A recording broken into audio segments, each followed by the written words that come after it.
मेरा नाम सुनील है। मैं कुछ सालों पहले नेपाल में नौकरी करने के लिए गया था। मैं वहाँ पर फैक्ट्री में नौकरी करता था और मुझे वहाँ पर एक बंगाली लड़की मिल गई। वह मुझे बहुत पसंद आ गई थी और इसलिए मैंने उससे शादी कर ली। लेकिन उस लड़की की फैमिली बंगाल में ही रहती थी। मेरी शादी के 6 महीने बाद ही फैक्ट्री में एक हादसा होने की वजह से मेरा एक हाथ कट गया, जिसकी वजह से मैं लाचार हो गया था। यह दिन मेरी ज़िंदगी का सबसे बुरा दिन था। इससे पहले मैं अच्छे पैसे भी कमाता था। मैं भोजपुर में अपनी फैमिली को भी पैसे भेजा करता था। लेकिन अब मेरा एक हाथ नहीं था और मेरी एक टांग में फ्रैक्चर भी हो गया था, जिससे मैं चल तो पाता था लेकिन मुझे चलने में बहुत दिक्कत आती थी और मैं लाचार हो गया था। अब जबकि मेरी शादी हो गई थी और मेरा कोई ऐसा सहारा नहीं था जो मुझे कमा कर दे सकता, और इसलिए अब मुझे ही कुछ करना था। मेरी पत्नी ने मुझे एक आइडिया दिया कि क्यों ना मैं मिठाई बनाती हूँ और आप हमारे छोटे से घर में ही छोटी सी बैठक बनी हुई है, वहीं पर मेरी बनाई हुई मिठाई बेच लिया करो। मुझे अपनी पत्नी का आइडिया काफ़ी पसंद आया और इसलिए मैंने अपने घर की बैठक में मिठाई बेचना शुरू कर दी। मेरी पत्नी सारा दिन घर में रहती और मैं बैठक में बैठकर मिठाई बेचा करता था। मुझे काम शुरू किए हुए लगभग एक हफ्ता हो गया था, लेकिन मेरी सारी मिठाई रखी की रखी रह जाती थी। मेरे एक जानने वाला था जो मिठाई बनाने का सामान मार्केट से लाकर मेरी पत्नी को देकर चला जाता था। मैंने अपनी पत्नी से कहा था कि शुद्ध मिठाई बनाया करो, मिठाई में कभी मिलावट मत करना, क्योंकि मैं बहुत ईमानदार इंसान था और सारे काम ईमानदारी से करता था। मैं नहीं चाहता था कि मेरी मिठाई से लोगों को कोई नुकसान पहुंचे। मैंने अपनी पत्नी से कहा, पहले ही मुझ पर इतना बड़ा हादसा गुजर चुका है, इसलिए मैं कोई बेईमानी नहीं करना चाहता और शुद्ध मिठाई बेचूंगा जिससे लोगों को नुकसान नहीं पहुंचे, बल्कि मिठाई खाने से उनकी सेहत अच्छी हो। लेकिन मुझे अपनी दुकान पर बैठे हुए पूरा पूरा दिन गुजर जाता था, कोई मिठाई खरीदने नहीं आता था। हमारे घर में एक ही फ्रिज था, वह भी बहुत छोटा था और मैं बासी मिठाई अपने कस्टमर को नहीं बेचना चाहता था। मेरी पत्नी कहती कि अगर हम मिठाई फ्रिज में नहीं रखेंगे तो वह खराब हो जाएंगी। मेरी पत्नी ने सारी मिठाई ली और मोहल्ले के सारे बच्चों में बांटी। मेरी पत्नी का नाम सुनैना था और वह बंगाली थी, लेकिन यहाँ पर वो अपनी किसी रिश्तेदार के यहाँ पर आई हुई थी। जब मैं यहाँ अपनी फैक्ट्री में काम करता था तब मुझे वह पसंद आ गई थी, इसलिए मैंने उससे शादी करने के लिए कहा। सुनैना ने जब अपने माता पिता से हमारे बारे में बात की तो उसके माता पिता भी हमारी शादी के लिए तैयार हो गए थे, और जब मैंने अपने पेरेंट्स से पूछा तो वह भी हमारी शादी के लिए तैयार हो गए थे। हमने बड़ी सादगी से ही शादी की थी। हम दोनों की फैमिली हमारी शादी के दिन के लिए नेपाल आ गई थी। अब जबकि मैं नेपाल में ही काम करता था, इसलिए मैंने यहाँ पर एक किराए का मकान लिया और अपनी पत्नी के साथ इस किराए के मकान में शिफ्ट हो गया था। मेरी पत्नी हर 6 महीने में यहाँ पर आती जाती रहती थी, इसलिए वह यहाँ की हर चीज़ को जानती थी और उसे यहाँ के हर रास्ते के बारे में मालूम था। मेरी पत्नी बहुत खूबसूरत थी, मैं भी कोई कम खूबसूरत नहीं था। मैं बहुत ही स्मार्ट हूँ। मेरे माता पिता ने सुनैना को कहा भी था कि हमारे साथ चलो, लेकिन वह मेरा साथ छोड़कर कहीं नहीं गई और मेरी शादी के पूरे 6 महीने बाद मेरे साथ यह हादसा हो गया था, जिसकी वजह से मेरा एक हाथ कट गया और मेरी टांग में फ्रैक्चर हो गया। यहाँ नेपाल में मैं किसी को नहीं जानता था, लेकिन सुनैना की यहाँ पर सबसे जान पहचान थी, क्योंकि वह जब अपने रिश्तेदार के यहाँ पर हर 6 महीने में आती थी तो लगभग 2 महीने यहाँ गुजार कर ही जाती थी। अब जब मेरे साथ यह हादसा हो गया तो मेरे माता पिता ने मुझसे बहुत कहा कि तुम भोजपुर वापस आ जाओ, लेकिन मैं भोजपुर वापस नहीं जा सकता था, क्योंकि भोजपुर में मुझे अपने हिसाब का कोई काम नहीं मिल रहा था, क्योंकि मैं पढ़ा लिखा भी नहीं था और मेरा मानना यह है कि अनपढ़ इंसान की कोई वैल्यू नहीं होती। बहुत से ऐसे लोग हैं जिन्हें नौकरी आसानी से मिल पाती है, इसलिए मैं चुपचाप नेपाल चला आया था और यहाँ पर एक फैक्ट्री में नौकरी कर रहा था। यहाँ मुझे पैसे अच्छे मिल जाते थे, इस वजह से मेरे घर के हालात भी बेहतर हो गए थे। मेरे माता पिता भी खुश रहने लगे थे। हमारे घर से गरीबी दूर हो गई थी। मुझे नेपाल में नौकरी करते हुए पूरे 2 साल हो गए थे, इसलिए मुझे नेपाल की आदत पड़ गई थी। मैं यहाँ से नहीं जाना चाहता था, इसलिए मैं अपनी पत्नी को लेकर परमानेंट यहीं पर शिफ्ट हो गया था। मेरी पत्नी ने भी कहा था कि चलो हम यहाँ से चलते हैं, लेकिन मैं भोजपुर जाकर अपने माता पिता पर बोझ नहीं बनना चाहता था। मेरे पिता भी बूढ़े हो चुके थे। घर में मेरे 2 भाई और 2 भाभी भी रहती थी। वह लोग सोचते कि अब ये लाचार हो गया है और हम पर बोझ बनने के लिए हमारे पास आ गया। इसकी मजबूरी है, इसलिए हमारे पास आ गया। लेकिन मैं तो बहुत ईमानदार और खुददार इंसान था, इसलिए मैं किसी का सहारा नहीं लेना चाहता था। मैंने अपनी पत्नी से कहा, मैं नहीं जाऊंगा, लेकिन यहीं पर रहकर कुछ दूसरा काम कर लूँगा। अभी मेरी टांग का फ्रैक्चर भी ठीक नहीं हुआ था, लेकिन मैं बैठकर मिठाई बेचने लगा था। कोई दूसरा काम भी मुझे नहीं आता था, लेकिन जब इंसान का हाथ नहीं होता तो भले कोई दूसरा काम कैसे कर सकता है। मेरा सीधा हाथ कट गया था, जबकि सीधे हाथ से तो बहुत सारे काम किए जा सकते हैं। मैं बहुत मजबूर और लाचार हो गया था। मैं मिठाई बेचने की बहुत कोशिश करता, लेकिन मेरी मिठाई बिक ही नहीं रही थी। बची हुई मिठाई तो हमें बच्चों में बांट नहीं पड़ जाती थी। बहुत परेशान हो गया था। पूरे 1 हफ्ते की मिठाई रोज बच्चों में बांटनी पड़ रही थी। मैं बहुत परेशान था, क्योंकि इस तरह से तो कुछ नहीं होने वाला था। जो मेरे जुड़े हुए पैसे थे वह मिठाई के सामान में खर्च हो चुके थे। अब मैं बहुत परेशान हो गया था। मेरे पास जुड़े हुए पैसे भी नहीं बचे थे। मेरी पत्नी बहुत अच्छी थी, वह मेरा बहुत ख्याल रखती और बड़ी मेहनत से मिठाई तैयार करती थी। इस हादसे के बावजूद भी मेरी बहुत मदद कर रही थी। उसने मुझसे वादा किया था कि वह मुझे छोड़कर कभी नहीं जाएंगी और हमेशा इसी तरह से मेरा साथ देंगी। मैं तो बिल्कुल लाचार हो गया था, इसलिए मेरे सारे काम भी वही किया करती थी। उसे घर के काम भी करने होते थे और मेरे काम भी करने होते थे, और अब तो वह मिठाई भी बनाने लगी थी। मेरी पत्नी सच में बहुत अच्छी औरत थी। वह बहुत सीधी और मेहनती थी। इस मुश्किल की घड़ी में भी वह मेरा बहुत साथ दे रही थी। अगले दिन भी यही हुआ कि मेरी मिठाई नहीं बिक सकी और खराब होने के डर से मेरी पत्नी ने उसे बच्चों में बांट दिया।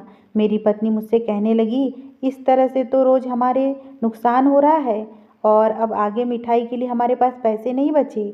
इस तरह से कैसे काम चलेगा और हमारी आने वाली ज़िंदगी कैसे गुजरेंगी। मैं भी बहुत ज़्यादा परेशान हो गया था। मेरे पास अपनी पत्नी के सवाल का कोई जवाब मौजूद नहीं था। अपनी पत्नी से बात करते करते मेरी आंखों में आंसू आ गए थे और फिर मेरी पत्नी भी रोने लगी थी। मेरी पत्नी मुझे तसल्ली देने लगी और कहने लगी कि फिक्र मत करो, सब कुछ ठीक हो जाएगा, भगवान सब ठीक कर देगा। आप परेशान क्यों होते हो, मैं हूं ना आपके साथ, सब कुछ ठीक हो जाएगा। मेरी पत्नी ज़्यादातर यहाँ पर आती जाती रहती थी, इसलिए वह बहुत अच्छी नेपाली भाषा बोलती थी, लेकिन वह इंडियन थी। मेरी पत्नी बहुत ज़्यादा खूबसूरत थी। उसे देखकर तो मुझे कभी कभी यह अफसोस होता था कि कहीं मेरी पत्नी यह ना सोचे कि मैं उसके काबिल नहीं रहा, और मुझे यह डर रहने लगा था कि कहीं मेरी पत्नी मुझे छोड़कर ना चली जाए।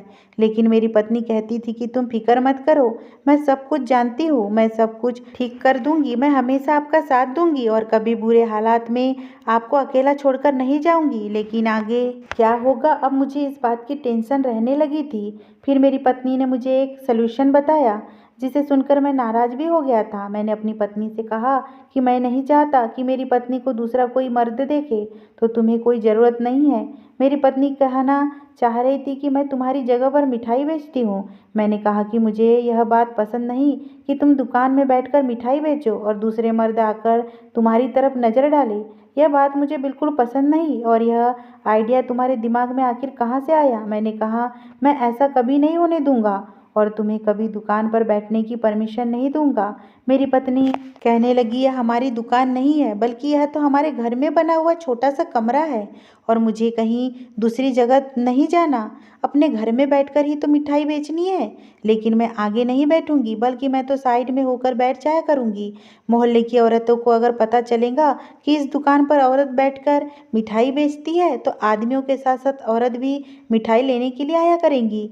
मर्द तो ज़्यादातर नौकरी पर चले जाते हैं, इसलिए औरतों को भी मिठाई की ज़रूरत होती होगी, तो खुद ही आकर ले जाया करेंगी। मेरी पत्नी की यह बात तो बिल्कुल सही थी कि औरतों को देखकर औरत दुकान से मिठाई लेकर चली जाएंगी, और हमारे मोहल्ले में भी वैसे भी औरतों को सामान लेने की बहुत दिक्कत होती है और यह बात भी सही थी। यह दुकान नहीं बल्कि यह तो हमारे घर का कमरा था और मेरी पत्नी अपने घर में ही तो बैठेंगी। फिर भी मुझे ही बात पसंद नहीं थी, लेकिन हालात के बारे में सोचते हुए मैंने अपनी पत्नी को परमिशन दे दी। अगले दिन मुझे खबर मिली कि बंगाल से मेरी पत्नी की बहन खुशी आ रही है। मेरी तबीयत देखने के लिए आ रही थी और कुछ देर अपनी बहन के साथ बैठी रही। उसके बाद मेरे पास बैठकर मेरे साथ बातें करती रही थी। खुशी मेरी पत्नी की बड़ी बहन थी। मेरी पत्नी ने अपनी बहन को हमारे घर की परेशानी, बुरे हालात के बारे में सुनाना शुरू कर दिया। मैं यही सोच रहा था कि मेरी साली क्या सोचेंगी कि यह लड़का हमारी बहन को परेशान करके रखा है। जब मेरी पत्नी ने अपनी बहन को बताया कि वह मिठाई की दुकान पर बैठना चाहती है, तो उसकी बहन को भी इस बात पर कोई ऐतराज़ नहीं हुआ। वह कहने लगी, अगर यह दुकान पर बैठ जाएंगी तो कोई बात नहीं, और वैसे पत्नी ही तो पति के बुरे हालात के वक्त काम आती है। अगर वह आपका साथ दे रही है तो इसमें क्या बुरी बात है। और फिर अगर आपकी पत्नी ही आपका साथ नहीं देंगी तो फिर आपका साथ कौन देगा, क्योंकि इस अनजान शहर में आपका कोई भी नहीं है। मैं तो अभी भी आपसे यही कहती हूँ कि आप इस शहर से या तो बंगाल आ जाओ या फिर भोजपुर अपने माता पिता के पास चले जाओ। अगर आपको अच्छा नहीं लगता सुनैना को दुकान पर बैठाना तो फिर आपको जो ठीक लगे वो कर लो। आप वह दोनों अपनी मर्जी के मुताबिक जैसा ठीक लगे वैसा कर सकते हो। हमें तो कोई परेशानी नहीं। हम इस बारे में किसी को नहीं बताएंगे कि सुनैना दुकान पर बैठती है। मेरी साली ने मुझे अच्छी तरह से समझा दिया था। फिर मैंने सोचा कि चलो मैं अपनी पत्नी को परमिशन दे देता हूँ। मेरी साली 2 दिन हमारे घर पर रुक कर जाने लगी, तो जाते जाते उसने अपनी बहन से कहा कि वो अगले महीने फिर से हमारे घर आएंगी। मैंने अपनी पत्नी से कहा कि सब ठीक तो है, तुम्हारी बहन इतने जल्दी बंगाल से नेपाल क्यों आएंगी? तुम्हें उससे क्या कोई पर्सनल काम है या फिर तुम्हारी बहन को तुमसे कोई काम है? तो मेरी पत्नी कहने लगी, नहीं ऐसी तो कोई बात नहीं। दरअसल मेरी दीदी का देवर यहाँ पर काम करता है, इसलिए वह अपने देवर के पास भी कभी कभी आ जाती है। इसलिए वो कहने लगी कभी कभी हमसे भी मिलने आ जाया करेंगी। मैंने अपनी पत्नी से कहा कि चलो ठीक है, यह तो अच्छी बात है, क्योंकि मैं तो अभी कहीं जाने की हालत में नहीं था। डॉक्टर ने मुझे सफ़र करने के लिए मना किया था और फिर मेरे हालात इतनी बुरे थे कि मैं सफ़र कर भी नहीं सकता था और अपनी पत्नी को उसके मायके वालों से भी नहीं मिलवाने के लिए लेकर जा सकता। अच्छी बात उसके मायके वाले खुद यहाँ आने लगे थे, इसलिए मेरा ही फायदा था कि मेरी पत्नी अपने घर वालों से यहीं पर मिलेंगी, मुझसे अपने मायके जाने की जिद नहीं करेंगी। अगले दिन मैंने अपने दोस्त को फ़ोन किया और उससे कुछ पैसे उधार मांगे, क्योंकि मेरे पास मिठाई बनाने के सामान के लिए अब पैसे बिल्कुल ख़त्म हो चुके थे। आज जो मेरे पास मिठाई रखी हुई थी, अगर यह नहीं बिकती तो फिर कल पता नहीं हम क्या करते, क्योंकि हम लोग वैसे ही नुकसान में जा रहे थे। मेरी पत्नी पहले आस पड़ोस के लोगों के यहाँ चक्कर लगाकर आई थी। कहने लगी, मैं थोड़ी देर पड़ोस की औरत के पास बैठने के लिए जा रही हूँ। मैंने कहा, तुम क्यों जा रही हो? तो मेरी पत्नी कहने लगी कि मैं लोगों के घरों में जाकर कह कर आऊँगी कि यह मेरे हाथ की बनी हुई मिठाई है। मेरी मिठाई खाने से आप लोगों को कोई बीमारी नहीं लगेगी और ना ही मेरी मिठाई में कोई मिलावट होगी। यह बात अभी तक लोगों को नहीं पता है। लोगों को लगता है कि हम मार्केट से ही मिठाई खरीद कर बेचते हैं, तभी कोई हमारी मिठाई खरीदने नहीं आता। जब लोगों को यह बात पता चलेगी कि यह घर पर बनी हुई मिठाई है और शुद्ध मिठाई है, तो लोग खुद चलकर हमारे पास आएंगे और हमारी मिठाई को टेस्ट करेंगे। जब टेस्ट करेंगे तो उन्हें मिठाई बहुत पसंद आएगी। उसके बाद तो हमारी मिठाई की बिक्री होने लगी। और सबसे अच्छी बात यह है कि जब औरतों को पता चलेगा कि मैं मिठाई बेच रही हूँ, तो औरतें भी यहाँ पर मिठाई लेने के लिए आया करेंगी। हमें अपनी मिठाई की थोड़ी बहुत पब्लिसिटी तो करनी ही होगी ना, तभी तो हमारा काम चलेगा। मेरी पत्नी सिर्फ हमारे मोहल्ले के ही कुछ घरों में गई थी, उसके बाद वापस आ गई। और उसके बाद मेरी पत्नी कहने लगी कि आप मेरे लिए भगवान से प्रार्थना करो कि आज मिठाई बिक जाए, सब कुछ ठीक हो जाएगा, हमारे घर के हालात भी बेहतर हो जाएंगे। थोड़ी देर के बाद मेरी पत्नी मिठाई की दुकान पर बैठ गई। एक कस्टमर औरत आई तो मेरी पत्नी ने उसे मिठाई दी और औरत लगभग 2 किलो मिठाई खरीद ले गई थी। मेरी पत्नी इस बात से बहुत खुश हुई। मैंने उससे कहा, एक कस्टमर से काम नहीं चलेगा। अगर आज हमारी यह सारी मिठाई नहीं बिकी तो फिर हमें मिठाई बच्चों में बांटनी पड़ेगी और कल की मिठाई बनाने के लिए हमारे पास पैसे नहीं बचेंगे। भगवान से यही प्रार्थना करता हूँ कि हमारी आज की सारी मिठाई बिक जाए ताकि हम नुकसान में ना जाए। मैं बैठे बैठे बहुत थक गया था और टेंशन की वजह से मेरे सर में बहुत दर्द हो रहा था। इसलिए मैं आराम करने के लिए कुछ देर अपने कमरे में जाकर लेट गया और अपनी पत्नी से कहा कि तुम दुकान का ध्यान रखना। मैं जब आराम करने के लिए लेट गया तो मुझे नींद आ गई। अचानक जब मेरी आँख खुली तो मुझे सोते हुए 3 घंटे हो गए थे। मैं घबरा कर लगड़ता हुआ अपनी दुकान पर गया। मैं यही सोच रहा था कि आज भी मिठाई नहीं बिकी होगी। मैं अपनी बैठक में गया और पत्नी से कहने लगा, क्या हुआ, आज भी मिठाई नहीं बिकी होगी? ना तो मेरी पत्नी खड़ी हुई और मुस्कुराने लगी और कहने लगी, नहीं ऐसा कुछ नहीं है, आज मैंने सारी मिठाई बेच दी है। मेरी पत्नी ने सारे पैसे उठाए और मेरी तरफ बढ़ाने लगी। मुझे तो यह सब देखकर बड़ी हैरानी हुई। मैंने जब दुकान की तरफ नज़र घुमाई, दुकान की सारी मिठाई खत्म हो चुकी थी।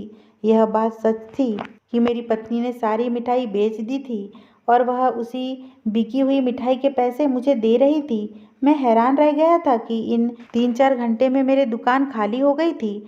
मेरी दुकान की सारी मिठाई बिक चुकी थी। मुझे लगा कि मेरी पत्नी मजाक कर रही है या फिर मैं कोई सपना देख रहा हूँ। लेकिन जब मैंने दुकान की तरफ देखा तब यकीन करने के अलावा मेरे पास कोई और चारा भी नहीं था। मिठाई के सारे बर्तन खाली पड़े हुए थे और पैसे भी उतने ही थे जितने की आज की सारी मिठाई के बनते थे। हमारी सारी मिठाई लगभग 8,000 की बिक गई थी। मेरी पत्नी ने कहा कि इनमें से आधे पैसे मुझे दे दो ताकि मैं कल की मिठाई बनाने का सामान ला सकूं। मैंने आधे पैसे अपनी पत्नी को दे दिए और उसके बाद मेरी पत्नी खुद सामान लेने के लिए घर से निकल गई। मैं बड़ा हैरान था कि आज हमारी सारी मिठाई बिक गई थी। अब हर दिन ऐसा ही होने लगा था। जब मेरी पत्नी दुकान पर मिठाई बेचने के लिए बैठती तो सारी मिठाई बिक जाती थी। मेरी पत्नी के पास औरतें और मर्द दोनों ही मिठाई खरीदने के लिए आते थे। लोग काफ़ी खुशी खुशी मिठाई लेकर जाने लगे थे और हमारी मिठाई की दुकान पर भीड़ लगी रहती थी। हमारे घर के हालात सुधरने लगे थे।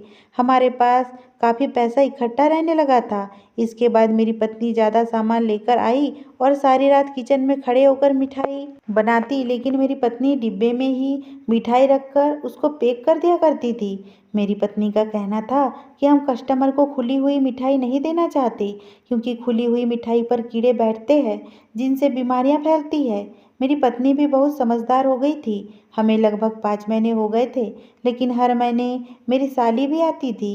वह हमारे इस काम से बहुत खुश हुई थी। मेरी साली खुशी से कहने लगी कि हमें तो भाई बहुत खुशी हुई कि आपके घर के हालात बदल गए और आप दोनों ने मेहनत करके अपने घर की गरीबी को ख़त्म कर दिया। वरना तो लोग इस तरह का हादसा हो जाने के बाद अपने अंदर की हिम्मत को ख़त्म कर देते हैं और अपने रिश्तेदारों से उम्मीद लगाने लगते हैं। आप दोनों ने तो खुद मेहनत करके सब कुछ ठीक कर लिया। यह तो बहुत अच्छी बात है। मेरी साली बहुत खुश हुई थी। वह हर महीने हमारे घर आने लगी थी। एक दिन मेरी साली घर पर आई हुई थी और वह दोनों दूसरे कमरे में बैठे हुए आपस में बातें कर रहे थे। तभी अचानक मैं उनके कमरे में चला गया। मैंने देखा कि मेरी साली अपनी बहन को एक छोटा सा कट्टा दे रही थी। जैसे ही मैं अंदर गया तो अचानक मेरी साली ने उस कट्टे को छुपा दिया। उस दोनों की नज़र जैसे ही मुझ पर गई, मेरी पत्नी घबरा गई और उसने अपनी बहन को इशारा किया और मेरी पत्नी ने मुझे बातों में लगा लिया। मेरी साली बड़ी शातिर थी। वह चुपचाप उस कट्टे को उठाकर ऊपर वाले कमरे में लेकर चली गई। मैंने अपनी पत्नी से पूछा कि इस कट्टे में क्या है, तो मेरी पत्नी कहने लगी, दीदी का कुछ पर्सनल सामान है, वह स्टोर रूम में रखने जा रही है। वह दोनों को शायद पता नहीं था कि मैं उनकी चालाकी समझ गया था। वो दोनों मुझसे कुछ छुपा रही थी। उस कट्टे में कुछ तो ज़रूर ऐसा था कि वह मुझे उसके बारे में बताना नहीं चाह रही थी। हमारा स्टोर रूम ऊपर बना हुआ था। मैं ठीक से चल नहीं पा रहा था। इस वजह से मैं सीढ़ियों तक नहीं चल सकता था। मेरी पत्नी और साली दोनों ही मुझसे झूठ बोल रही थी। मैं चाहता था कि ऊपर जाकर देखूं कि इस कट्टे के अंदर क्या है, लेकिन मेरी मजबूरी थी। मैं सीढ़ियाँ नहीं चढ़ सकता था। जब मेरी साली नीचे उतर कर आई तो मैंने उससे पूछा कि ऊपर स्टोर रूम में क्या रख कर आई हो, तो उसने भी यही कहा कि इसमें मेरा कुछ पर्सनल सामान है, जब मैं अपने घर जाऊंगी तो इसे ले जाऊंगी। मैंने कहा कि ऐसा कौन सा पर्सनल सामान है जो सिर्फ स्टोर रूम में ही रखा जा सकता है। मेरी पत्नी और मेरी साली ने दोनों ने मुझे बातों में लगा लिया और बातों बातों में मुझे ऐसा कर दिया कि मैं उस कट्टे की बात को बिल्कुल भूल गया। लेकिन रात की टाइम ही मुझे पता चला कि 1 घंटे बाद मेरी साली बंगाल जा रही है। जब मेरी साली चली गई तो मैंने अपनी पत्नी से कहा कि वो अपना पर्सनल सामान नहीं लेकर गई, तो मेरी पत्नी ने कहा कि नहीं, वो शायद अपना सामान भूल गई, कोई बात नहीं, अगली बार आएंगी तो ले जाएंगी। जबकि मैं अच्छी तरह से समझ गया था कि उस कट्टे के अंदर कोई पर्सनल चीज़ नहीं, एक छोटा सा कट्टा था। अगर उस कट्टे के अंदर मेरी साली का पर्सनल सामान था तो फिर वो अपने पर्सनल सामान को यहाँ भूल कर कैसे जा सकती है। वैसे मेरी साली बहुत अच्छी थी, वह हर बार मेरी फिक्र करती थी और अपने पति के साथ ही हमारे घर पर आई थी। लेकिन अब की बार ना जाने ऐसा क्या हुआ था कि वह अब अकेली ही बंगाल से नेपाल आने लगी थी। लेकिन मेरे दिमाग में सिर्फ यही बात घूम रही थी कि उसने जो कट्टा मेरी पत्नी को दिया था उसके अंदर ऐसा क्या था और वह दोनों मुझसे छुपा क्या रही थी। मेरी पत्नी ने हर बार मुझे बातों में लेने की कोशिश की, लेकिन मैं समझ गया था कि जरूर कुछ ना कुछ गड़बड़ है। उस कट्टे के अंदर ऐसा क्या था, कहीं वह मेरी पत्नी के लिए उस कट्टे के अंदर राशन तो नहीं लेकर आई थी। मुझे अपने ससुराल वालों से कोई मदद नहीं लेनी थी। मैं कोई बेवकूफ़ इंसान नहीं था और ना ही अपने ससुराल वालों से कोई सहारा लेना चाहता था। राशन तो यहाँ भी मिल सकता है, तो फिर मेरी पत्नी की बहन बंगाल से ही राशन क्यों लेकर आएंगी। मैंने अपनी पत्नी को अच्छी तरह से समझाया हुआ था, मुझे कभी भी तुम्हारे मायके वालों से कोई मदद नहीं चाहिए। अगर मुझे कभी किसी की ज़रूरत पड़ी तो मैं सबसे पहले अपने माता पिता से मदद लूँगा, चाहे मेरा दूसरा हाथ भी क्यों ना कट जाए। तुम्हारे लिए और अपने लिए सब कुछ मैं ही करूँगा, कभी हिम्मत नहीं हारूंगा। अब मैं धीरे धीरे थोड़ा बहुत चल सकता था, क्योंकि मेरी टांग के फ्रैक्चर को थोड़ा थोड़ा फर्क होने लगा था। धीरे धीरे मैं इतना काबिल हो चुका था कि खुद को संभाल लिया करता था। मेरी पत्नी ने भी मुझसे वादा किया था कि वह मुझे छोड़कर कभी नहीं जाएंगी और ना ही कभी अपनी फैमिली वालों से मदद मांगेंगी। अगर मेरी पत्नी के पेरेंट्स अपनी मोहब्बत से कुछ देते हैं तो वह उनका प्यार और सम्मान है, लेकिन हम अपनी तरफ से उनसे कोई मदद नहीं मांगेंगे। लेकिन फिर मेरे दिमाग में वही बात आ गई कि उस कट्टे के अंदर क्या है, और अब तो मुझे इस बात पर भी शक होने लगा था कि मेरी पत्नी ऐसा क्या करती है जो कि मिठाई रोज के रोज 3-4 घंटे में बिकने लगी थी। यह मिठाई थी और यही वह दुकान थी और यही वह मोहल्ला था और इसी मोहल्ले के लोग थे। जब मैं बैठता तो कोई मुझसे मिठाई खरीदने के लिए नहीं आता था, और जिस दिन से मेरी पत्नी ने दुकान पर बैठना शुरू किया तो 3-4 घंटे में ही सारी मिठाई बिक जाती थी। ऐसा भी नहीं था कि मेरी पत्नी अपने आप को सबको दिखाने के लिए दुकान पर बैठती थी। मेरी पत्नी जब दुकान पर बैठती तो वह अपने चेहरे पर मास्क लगा लिया करती थी, ताकि उसकी खूबसूरती और उसके खूबसूरत चेहरे को कोई देख ना सके। वह अभी दूसरे मर्दों के सामने नहीं आना चाहती थी, क्योंकि मेरी पत्नी बहुत शर्मीली टाइप की थी। वह तो कभी ऐसे कपड़े भी नहीं पहनती थी जिससे उसका शरीर का थोड़ा सा भी हिस्सा दिखता। मेरी पत्नी बहुत ही संस्कारी औरत थी, लेकिन ऐसा भी नहीं था कि आसपास के आदमी यह सोचकर आ रहे थे कि इस दुकान पर औरत बैठती है। आदमियों से ज़्यादा तो औरतें आती थी। मुझे कुछ ना कुछ तो करना ही था। मेरी पत्नी आराम से मिठाई बेचती और जितने पैसे होते सब लाकर मुझे दे दिया करती थी, और फिर दुकान बंद करने के बाद अगले दिन की मिठाई बनाने के लिए मार्केट से सामान लेने जाती थी। वह रोज़ औरतों से यह भी कहती थी कि मेरे घर मिठाई लेने के लिए आ जाया करो। हमारी दुकान पर मर्द कम और औरतें ज़्यादा आती थी। चलते फिरते जिस औरत पर भी मेरी पत्नी की नज़र पड़ जाती तो वह उसको हमारी दुकान के बारे में और मिठाई के बारे में बताने लगती, और वही औरतें हमारी दुकान पर मिठाई लेने के लिए आती थी। अब मेरी पत्नी ने मिठाई की और ज़्यादा वैरायटी बनाना शुरू कर दी थी। हमारी दुकान की मिठाई बिकते हुए लगभग 8 महीने गुजर चुके थे। मेरी टांग का फ्रैक्चर भी काफ़ी हद तक ठीक हो गया था और मैं ठीक से चल रहा था। मैंने अपनी पत्नी से कहा कि मैं डॉक्टर के पास जा रहा हूँ। मेरी पत्नी वैसे तो मेरे साथ डॉक्टर के यहाँ आती जाती थी, लेकिन मैं काफ़ी बेहतर महसूस कर रहा था, इसलिए मैंने अपनी पत्नी से कहा कि मैं खुद चला जाऊँगा, तुम दुकान पर बैठो। मेरी पत्नी ने कहा कि ठीक है, आप चले जाओ, अगर आपको अकेले जाना बेहतर लगता है तो। कहने लगी, मुझे वैसे भी मिठाई बेचनी है, आज दिवाली का दिन है, कस्टमर ज़्यादा आएंगे, उसके बाद मुझे घर की सजावट भी करनी है। मैंने कहा ठीक है, तुम अपने काम से फ्री हो जाओ, उसके बाद हम दोनों रात को बाहर कहीं घूमने जाएंगे। मेरी पत्नी ये बात सुनकर खुश हो गई थी। यह कहकर मैं घर से बाहर निकल आया। यह कहकर मैं मार्केट चला आया था और मार्केट से मैंने एक साड़ी खरीदी।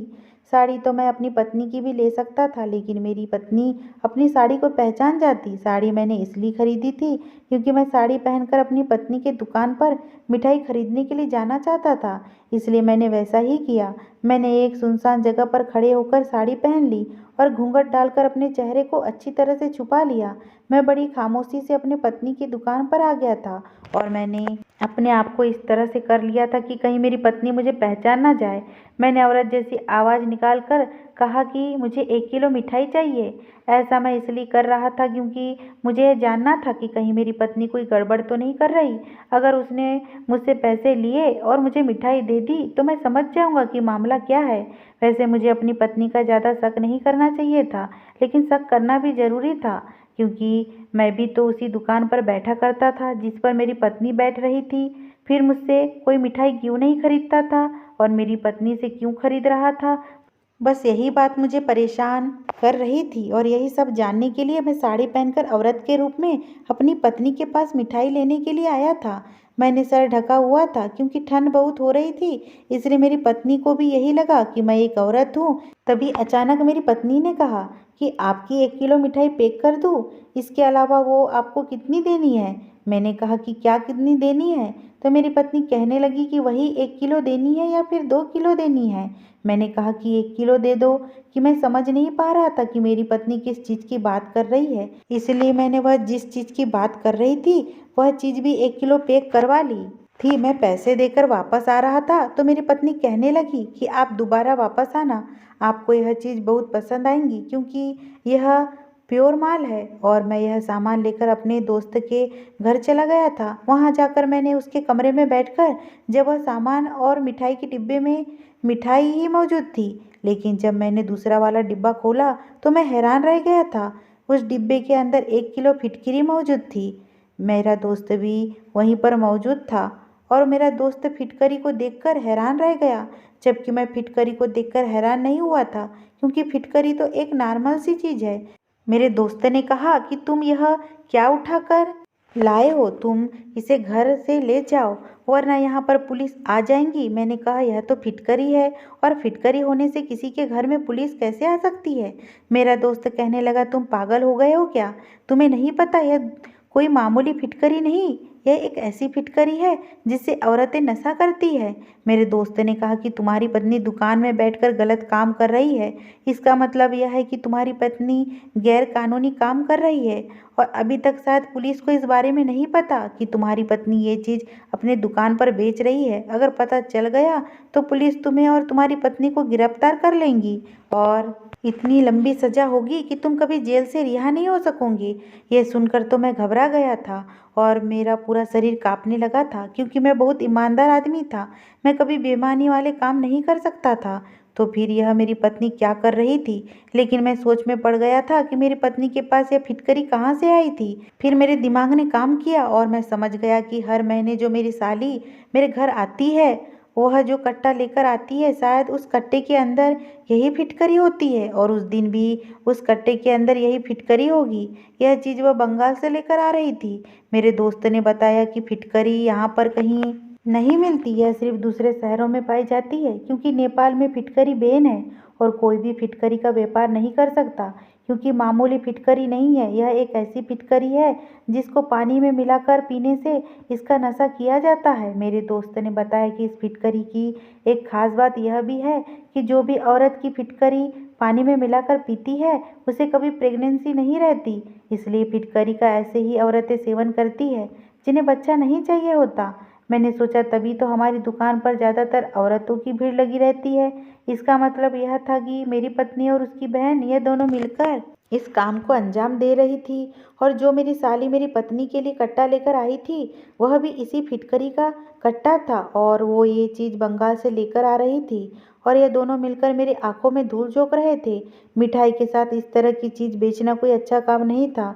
मैं तो इस फिटकरी को वही मामूली फिटकरी समझ रहा था जो कि हम लोग इस्तेमाल करते हैं, लेकिन जब मुझे यह पता चला यह कोई मामूली फिटकरी नहीं बल्कि नशा करने वाली फिटकरी है तो यह सुनकर मेरे पैरों तले से ज़मीन निकल गई थी और अब मुझे कुछ भी करके इस गलत काम को रोकना था। लोग हमारे यहाँ मिठाई लेने के बहाने साथ ही चीज़ को भी खरीदने आते थे। इसका मतलब यह था कि मेरी मिठाई की दुकान पर सारी नशा करने वाली औरतें ही आ रही थी, और या फिर कुछ ऐसी औरतें जिनको प्रेगनेंसी नहीं चाहिए थी।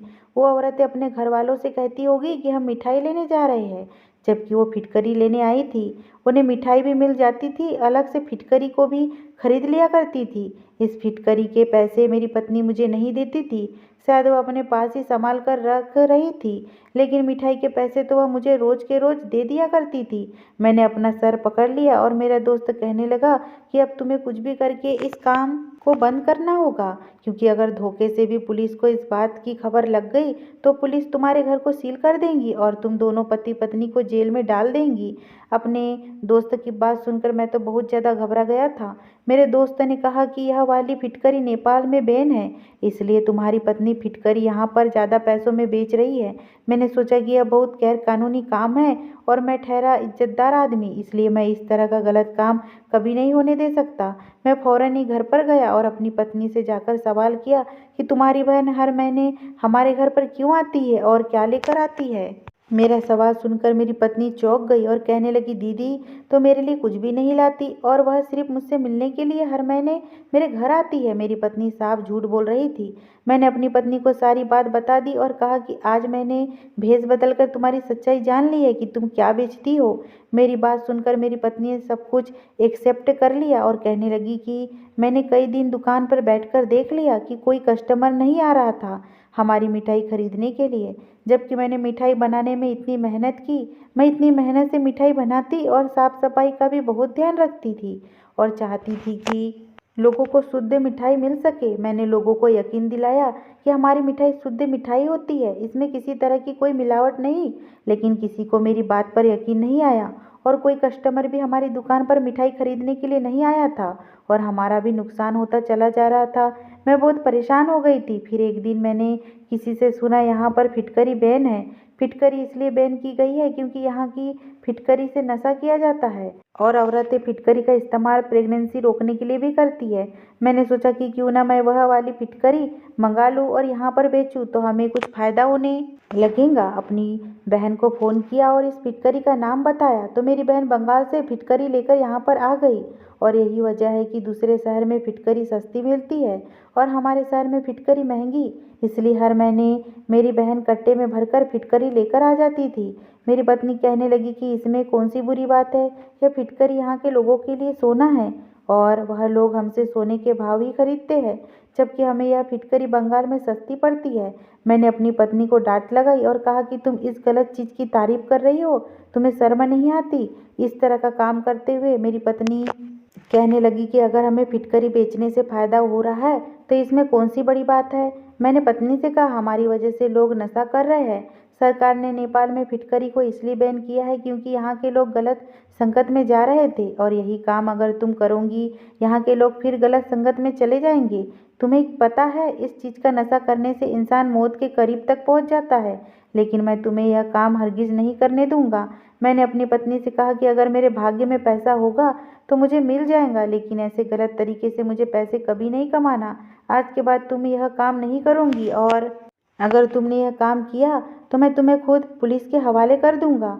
मेरी यह बात सुनकर मेरी पत्नी घबरा गई थी। कहने लगी कि हमारे घर में तो बहुत सारी फिटकरी मौजूद है, अब इसका मैं क्या करूँगी। मैंने कहा कि तुम इस फिटकरी को जला देना ताकि फिटकरी के बारे में किसी को पता न चल सके। मैंने अपनी पत्नी को बताया कि इस फिटकरी को बेचने की सज़ा सिर्फ जेल है और जो फिटकरी यहाँ पर बेचेगा उसकी तो जमानत भी नहीं होगी। मेरी पत्नी बुरी तरह से डर गई थी और उसने वह सारी फिटकरी जलाकर राख कर दी। मेरी पत्नी ने अपनी बहन से भी फिटकरी लाने के लिए मना कर दिया था।